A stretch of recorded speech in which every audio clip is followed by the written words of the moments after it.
নির্বাচন হবে। এই আমার ভাইয়ের কিছু হলে উত্তর হবে, আমার ভাইয়ের কিছু হলে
রাজধানীর সরকারি তিতুমির কলেজের শিক্ষার্থীরা তাদের তিতুমির কলেজকে বিশ্ববিদ্যালয় করার দাবিতে গত কয়েকদিন ধরে আন্দোলন চলছে।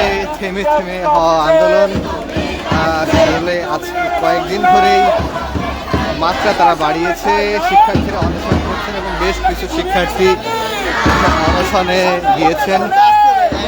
অনশনে দেওয়ার ফলে তারা কিন্তু অসুস্থতা হওয়ার চিত্র দেখতে পেয়েছি আমরা।